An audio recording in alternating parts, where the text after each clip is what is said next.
हम अक्सर संतुष्टि को बहुत छोटी सी परिभाषा में बांध देते हैं। हमें लगता है कि कोई इच्छा पूरी हुई, कोई सुख मिला, कोई चाहत शांत हुई, बस संतुष्टि आ गई। लेकिन क्या सचमुच इतना ही है? अगर ऐसा होता तो इच्छा पूरी होने के बाद भी मन में कभी कभी खालीपन क्यों रह जाता? और कभी ऐसा क्यों होता है कि बिना किसी बड़ी उपलब्धि के भी मन अचानक कह उठता है, हाँ, अब सब ठीक है? यहीं से असली प्रश्न शुरू होता है। स्त्री की संतुष्टि को केवल शरीर के स्तर पर समझना शायद उस गहराई को खो देना है जिसमें उसकी भावनाएं, उसका मन, उसका विश्वास और उसकी अपनी आंतरिक सहजता शामिल होती है। क्योंकि शरीर एक अनुभव को महसूस करता है, लेकिन उस अनुभव का अर्थ मन बनाता है, और मन, वह बहुत रहस्यमय है। वह एक ही क्षण में सुख को भी प्रश्न बना सकता है और एक साधारण सी निकटता को भी गहरे अपनत्व में बदल सकता है। कल्पना करो, कोई स्त्री तुम्हारे सामने मुस्कुरा रही है। बाहर से सब कुछ सामान्य है, वह सहज दिखाई देती है, लेकिन क्या केवल उस मुस्कान से तुम जान सकते हो कि उसके भीतर क्या चल रहा है? शायद नहीं, क्योंकि संतुष्टि हमेशा चेहरे पर लिखी हुई नहीं होती। कभी वह शब्दों के बीच छिपी होती है, कभी मौन में, और कभी उस गहरी सहजता में जहां व्यक्ति को कुछ कहने की जरूरत ही महसूस नहीं होती। यही कारण है कि किसी स्त्री को समझने का अर्थ उसके व्यवहार के कुछ संकेतों को पकड़ लेना नहीं है। मनुष्य कोई किताब नहीं है जिसके कुछ निश्चित पन्ने पढ़कर पूरा अर्थ समझ लिया जाए। हर स्त्री का अनुभव अलग हो सकता है। किसी के लिए भावनात्मक सुरक्षा सबसे महत्वपूर्ण हो सकती है, किसी के लिए विश्वास, किसी के लिए सम्मान, और किसी के लिए यह अनुभव कि वह बिना किसी डर या दबाव के स्वयं हो सकती है।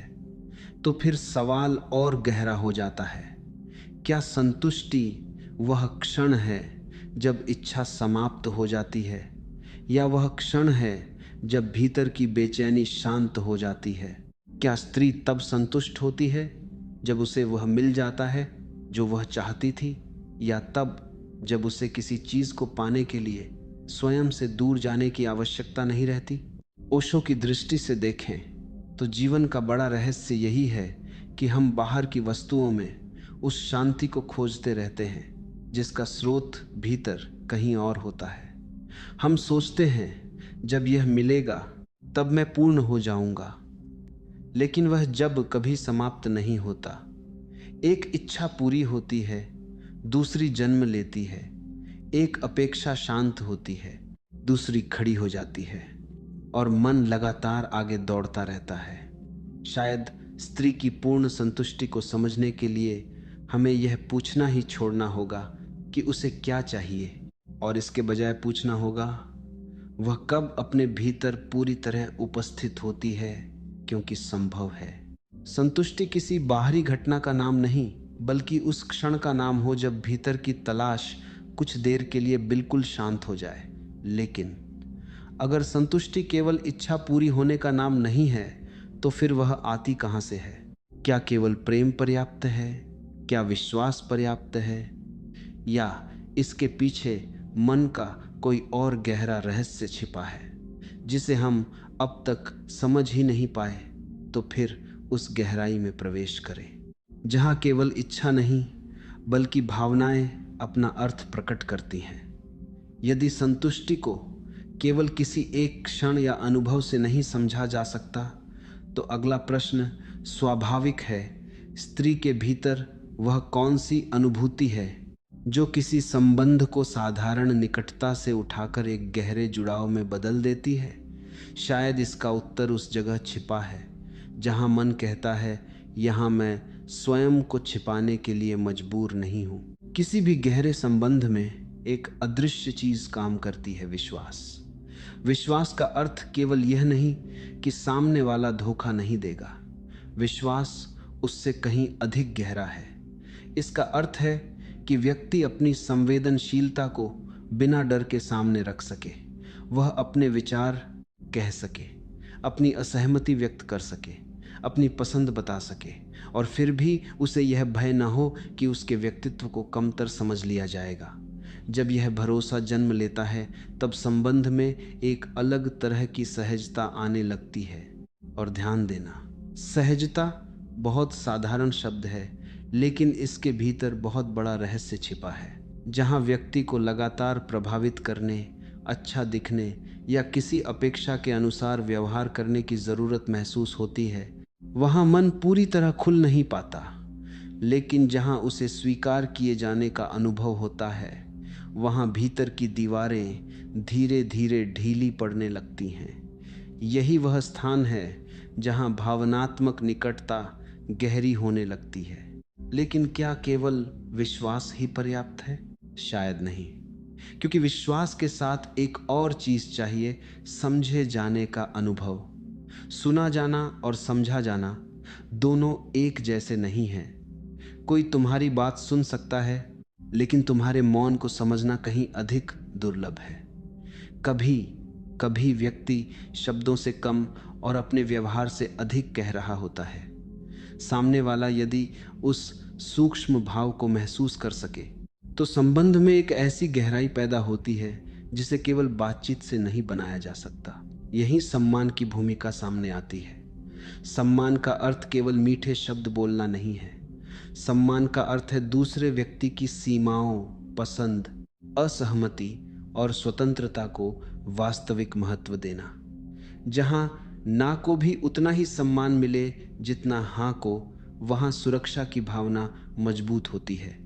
और सुरक्षा केवल बाहरी परिस्थिति नहीं होती, यह भीतर की वह अनुभूति है जिसमें व्यक्ति अपने निर्णयों के लिए अपराध बोध महसूस नहीं करता।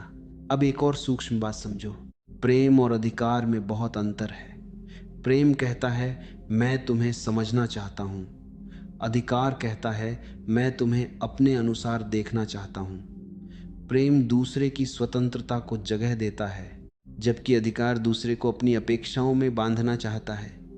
जहाँ स्वतंत्रता रहती है वहाँ निकटता अधिक स्वाभाविक हो सकती है, क्योंकि वहाँ संबंध किसी दबाव पर नहीं, चुनाव पर टिका होता है।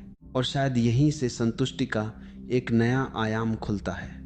जब स्त्री को यह अनुभव होता है कि उसे किसी भूमिका में फिट होने की आवश्यकता नहीं है, कि उसकी भावनाओं को महत्व दिया जाता है और कि उसके साथ मौजूद व्यक्ति उसे बदलने के बजाय समझने की कोशिश करता है, तब संबंध का अनुभव भीतर तक उतर सकता है। लेकिन अभी भी एक प्रश्न बाकी है। अगर विश्वास, सम्मान और भावनात्मक सुरक्षा इतनी महत्वपूर्ण है, तो फिर कभी कभी सब कुछ ठीक होते हुए भी मन बेचैन क्यों रहता है? आखिर वह कौन सी अदृश्य शक्ति है जो बाहरी निकटता के बीच भी भीतर दूरी पैदा कर देती है? शायद अगला रहस्य बाहर नहीं, मन के भीतर छिपा है। शायद अब हमें उस जगह देखना होगा जहां दिखाई देने वाली दुनिया समाप्त होती है और भीतर की दुनिया शुरू होती है। क्योंकि बाहर सब कुछ शांत हो, सामने वाला समझदार हो, संबंध में अपनापन हो, फिर भी मन अगर कहीं और भटक रहा हो, तो क्या कोई अनुभव अपनी पूरी गहराई तक पहुंच सकता है? यही वह रहस्य है जहां संतुष्टि का तीसरा द्वार खुलता है, मन की उपस्थिति। मन कितना विचित्र है। शरीर एक जगह बैठा होता है, लेकिन विचार सैकड़ों जगह घूम रहे होते हैं। कभी बीते हुए शब्द याद आते हैं, कभी आने वाले समय की चिंता, कभी किसी छोटी सी बात का विश्लेषण, और कभी बिना किसी कारण के भीतर एक बेचैनी उठती रहती है। ऐसे में व्यक्ति सामने मौजूद क्षण को पूरी तरह महसूस ही नहीं कर पाता। वह वर्तमान में होता जरूर है, लेकिन उसकी चेतना वर्तमान में नहीं होती। स्त्री के अनुभव को समझने के लिए इस अंतर को समझना जरूरी है। जब मन लगातार सोच रहा हो, मैं कैसी दिखाई दे रही हूँ, सामने वाला मेरे बारे में क्या सोच रहा होगा, क्या सब कुछ ठीक हो रहा है, क्या मुझे वैसा ही महसूस करना चाहिए जैसा मैं महसूस नहीं कर रही, तब सहजता कठिन हो जाती है। व्यक्ति अनुभव को जीने के बजाय उसका निरीक्षण करने लगता है, और जहां हर क्षण का मूल्यांकन होने लगे, वहां स्वाभाविकता धीरे धीरे पीछे हट जाती है। यही कारण है कि स्वयं के प्रति सहज होना एक गहरी आंतरिक स्वतंत्रता है। अपने शरीर, अपनी भावनाओं और अपनी प्रतिक्रियाओं को लेकर लगातार निर्णय देना बंद करना, यह छोटी बात नहीं है। हम अक्सर स्वयं को उसी तरह नहीं देखते जैसे हैं। हम अपने ऊपर दूसरों की दृष्टि चढ़ा लेते हैं। समाज की धारणाएं, सुंदरता की परिभाषाएं, रिश्तों की अपेक्षाएं, ये सब मिलकर भीतर एक ऐसा दर्पण बना देते हैं जिसमें व्यक्ति स्वयं को देखने के बजाय यह देखने लगता है कि दूसरे उसे कैसे देख रहे होंगे। लेकिन जब यह बाहरी दर्पण धीरे धीरे टूटता है, तब एक अलग अनुभव जन्म लेता है। व्यक्ति अपने शरीर को केवल दिखावे की वस्तु नहीं, बल्कि अपने अस्तित्व का हिस्सा महसूस करने लगता है। भावनाओं को सही या गलत घोषित करने के बजाय उन्हें समझना शुरू करता है। मन को आदेश देने के बजाय उसे देखना सीखता है, और यहीं से जागरूकता की शुरुआत होती है। ओशो की ध्यान की दृष्टि में भी यही महत्वपूर्ण है। विचारों से लड़ना नहीं, उन्हें देखना। मन में कोई विचार आया तो उसे दबाना नहीं, कोई भावना उठी तो उससे भागना नहीं, बस उसे देखना। जैसे आकाश में बादल आते हैं और गुजर जाते हैं। जब व्यक्ति अपने भीतर उठने वाली तरंगों से युद्ध करना बंद करता है, तब धीरे धीरे उनके पीछे छिपी शांति दिखाई देने लगती है। और ध्यान रहे, मन की शांति का अर्थ यह नहीं कि कोई विचार कभी आए ही नहीं। शांति का अर्थ है कि विचार तुम्हें अपने साथ बहाकर न ले जाएं। तुम विचार को देख सको, भावना को पहचान सको, और फिर भी अपने केंद्र में टिके रहो। यही आंतरिक उपस्थिति किसी भी गहरे मानवीय अनुभव को अधिक वास्तविक बना सकती है। लेकिन यहाँ भी एक रहस्य बाकी है। यदि मन को शांत करना इतना महत्वपूर्ण है, तो फिर हम बार बार भविष्य की कल्पना और परिणाम की चिंता में क्यों उलझ जाते हैं? क्यों हम किसी अनुभव को जीने से पहले ही तय कर लेना चाहते हैं कि उससे हमें क्या मिलना चाहिए? शायद संतुष्टि की राह में अगली सबसे बड़ी बाधा कोई डर नहीं, बल्कि हमारी अपनी अपेक्षाएं। यहीं से एक और सूक्ष्म परत खुलती है, अपेक्षा की। जब मन किसी अनुभव में प्रवेश करने से पहले ही उसका परिणाम तय कर लेता है, तब वर्तमान क्षण धीरे धीरे साधन बन जाता है। व्यक्ति उस क्षण को जीता कम है और उससे कुछ पाने की प्रतीक्षा अधिक करता है। और जहाँ प्रतीक्षा बहुत गहरी हो जाए, वहाँ अनुभव की सहजता कहीं पीछे छूट सकती है। सोचो, अगर मन पहले से तय कर ले कि मुझे ऐसा ही महसूस होना चाहिए, सामने वाले को ऐसा ही व्यवहार करना चाहिए, या यह अनुभव तभी अच्छा है जब इसका परिणाम मेरी इच्छा के अनुसार हो, तो क्या भीतर पूरी स्वतंत्रता बचती है? शायद नहीं, क्योंकि अब ध्यान अनुभव पर नहीं, परिणाम पर टिक गया है। हर छोटी प्रतिक्रिया को सफलता या असफलता के पैमाने से देखा जाने लगता है। यही अपेक्षा और इच्छा के बीच का अंतर समझना जरूरी है। इच्छा स्वाभाविक हो सकती है। किसी चीज की चाह होना मनुष्य होने का हिस्सा है। लेकिन जब इच्छा के साथ यह आग्रह जुड़ जाए कि चीज ठीक उसी तरह होनी चाहिए जैसी हमने कल्पना की है, तब मन अपने लिए एक अदृश्य दबाव बना लेता है। और दबाव जितना बढ़ता है, सहज अनुभव उतना ही कठिन हो सकता है। संबंधों में यह बात और भी गहरी हो जाती है। कई बार हम चाहते हैं कि सामने वाला बिना कहे सब समझ जाए। वह हमारी हर भावना पहचान ले, हमारी हर ज़रूरत अनुमान से जान ले, और हमारे मन में चल रही हर बात को बिना संवाद के पकड़ ले। लेकिन क्या कोई मनुष्य दूसरे के भीतर चल रही पूरी कहानी बिना पूछे जान सकता है? शायद नहीं। यही कारण है कि सच्ची निकटता में संवाद का महत्व इतना अधिक है। अपनी बात कहना कमजोरी नहीं है, अपनी पसंद बताना स्वार्थ नहीं है, अपनी सीमा स्पष्ट करना दूरी पैदा करना नहीं है, बल्कि स्पष्टता कई बार भ्रम से अधिक प्रेमपूर्ण होती है। जब दो लोग अनुमान के बजाय संवाद का सहारा लेते हैं, तब संबंध में अनावश्यक उलझन कम हो सकती है। एक व्यक्ति अपनी अनुभूति व्यक्त करता है, दूसरा उसे सुनता है, और फिर दोनों मिलकर उस क्षण को समझने की कोशिश करते हैं। लेकिन यहाँ एक और गहरी स्वतंत्रता है, सामने वाले की इच्छा को भी उतना ही महत्व देना जितना अपनी इच्छा को। यही पारस्परिकता है। किसी भी स्वस्थ निकटता में एक व्यक्ति की चाह दूसरे व्यक्ति की सीमा को मिटा नहीं सकती। जहाँ दोनों की स्वीकृति और सहजता महत्वपूर्ण हो, वहीं संबंध में सम्मान जीवित रहता है। और शायद प्रेम का सबसे सुंदर रूप यही है, किसी को अपनी अपेक्षाओं का पात्र न बनाना। प्रेम में यह आग्रह नहीं कि तुम मेरे अनुसार बदलो, बल्कि यह संवेदनशीलता कि तुम जैसे हो पहले तुम्हें समझूं। जब नियंत्रण कम होता है तब संबंध में सांस लेने की जगह बढ़ती है, और जहाँ जगह होती है वहाँ निकटता भी अधिक स्वाभाविक हो सकती है। तब संतुष्टि किसी परीक्षा का परिणाम नहीं रह जाती, उसे साबित करने की जरूरत नहीं रहती। कोई निश्चित प्रदर्शन, कोई तय पैमाना, कोई बाहरी कसौटी यह तय नहीं करती कि अनुभव कितना पूर्ण था। व्यक्ति धीरे धीरे परिणाम को पकड़ने की कोशिश छोड़कर स्वयं अनुभव के प्रति जागरूक होने लगता है। लेकिन क्या अपेक्षाओं से मुक्त हो जाना ही अंतिम मंजिल है? अगर मन परिणाम मांगना छोड़ दे तब उसके भीतर क्या बचता है? क्या वहाँ केवल शांति होती है, या उससे भी गहरी कोई अनुभूति जन्म लेती है? एक ऐसी अनुभूति जिसमें व्यक्ति पहली बार महसूस करता है कि पूर्णता बाहर से मिलने वाली चीज नहीं, बल्कि भीतर उभरने वाली अवस्था है। जब मन परिणाम को पकड़ने की कोशिश छोड़ देता है तब भीतर वास्तव में क्या घटता है? शायद वहीं से पूर्णता की अनुभूति जन्म लेती है। पूर्णता का अर्थ यह नहीं कि जीवन में कोई कमी नहीं है, बल्कि यह है कि उस क्षण व्यक्ति अपनी कमी को लेकर संघर्ष नहीं कर रहा। भीतर कोई लगातार आवाज नहीं कह रही कुछ और चाहिए, कुछ और होना चाहिए, बल्कि एक शांत स्वीकृति धीरे धीरे फैलने लगती है। यह अवस्था बहुत सूक्ष्म होती है।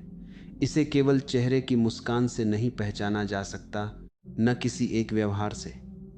कभी कभी व्यक्ति बहुत कम बोलता है, फिर भी भीतर बहुत कुछ घट रहा होता है।